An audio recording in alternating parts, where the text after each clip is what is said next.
Assalamualaikum warahmatullahi wabarakatuh. Perkenalkan, nama saya Muhammad Farid Tontawi. Saya berperan sebagai guru BK. Saya Alifian Molistriono, saya berperan sebagai ketua kelas. Saya Muhammad Khalil Gifari, saya berperan sebagai guru pembimbing atau wali kelas.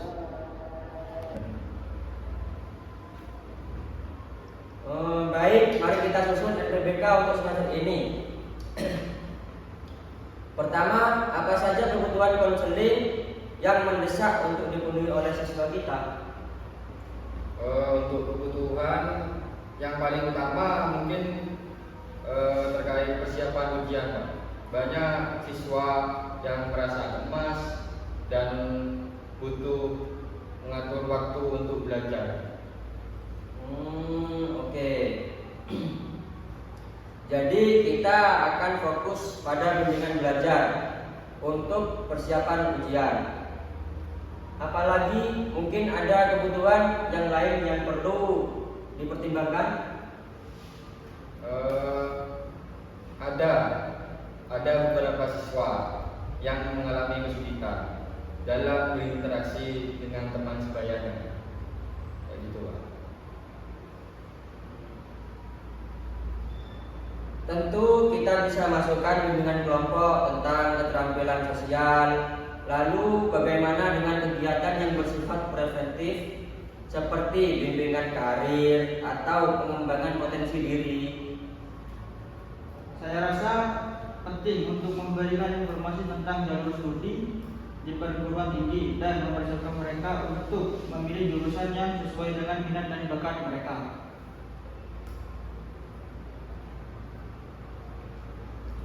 Baik, kita bisa buat acara workshop atau kegiatan orientasi tentang jalur studi. Sekarang, mari kita tentukan tujuan dari setiap kegiatan. Misalnya untuk bimbingan belajar. Apa yang ingin kita capai?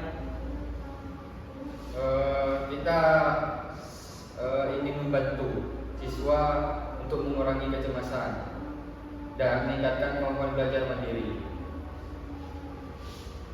Untuk mencapai hasil ujian yang lebih baik, menurut saya seperti itu, Pak. Tentu itu tujuan yang bagus untuk bimbingan kelompok. Apa yang ingin kita capai? Kita juga ingin membantu siswa meningkatkan kemampuan berinteraksi, memahami emosi, dan mengembangkan keterampilan komunikasi nonverbal tadi, Pak. Lalu untuk kegiatan preventif seperti bimbingan karir, Kita ingin membantu siswa memahami minat dan bakat mereka, mengeksplorasi berbagai pilihan karir, dan mempersiapkan diri untuk masa depan. baik. Sekarang mari kita tentukan metode dan kegiatan yang tepat untuk mencapai tujuan tersebut. Misalnya untuk bimbingan belajar, bagaimana kita bisa melakukannya? Kalau untuk itu kita bisa mengadakan konsultasi perorangan, Pak, kayak personal ke personal, sesi belajar kelompok atau memberikan materi tambahan yang relevan mungkin.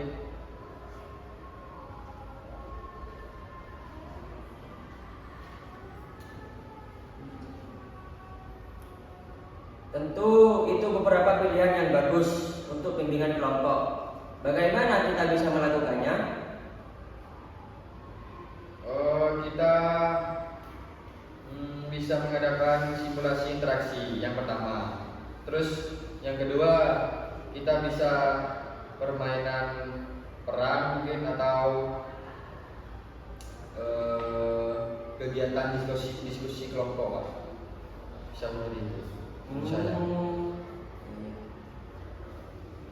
Lalu untuk kegiatan preventif seperti bimbingan karir, Kita bisa mengadakan workshop, seminar, atau kegiatan orientasi yang melibatkan tokoh inspiratif atau ahli di bidang tertentu.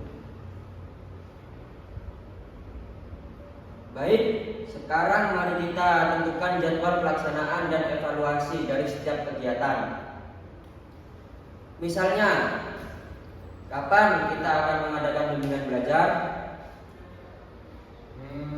Menurut saya kita bisa menyelenggarakannya ketika setiap hari setelah jam pelajaran selesai atau hari libur, Pak. Ya.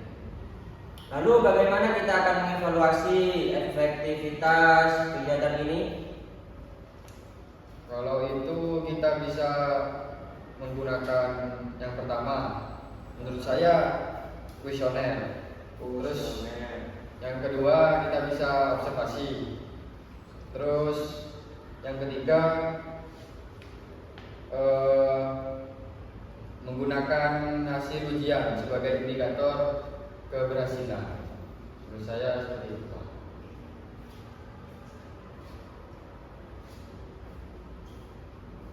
Kuesioner, observasi, sama Menggunakan hasil ujian sebagai indikator keberhasilan. Oke. Setelah kita susun RPBK ini, mari kita distribusikan kepada siswa dan konsultasikan dengan kepala sekolah. Baik, Pak. Oke, kita tutup diskusinya hari ini. Kita ketemu lagi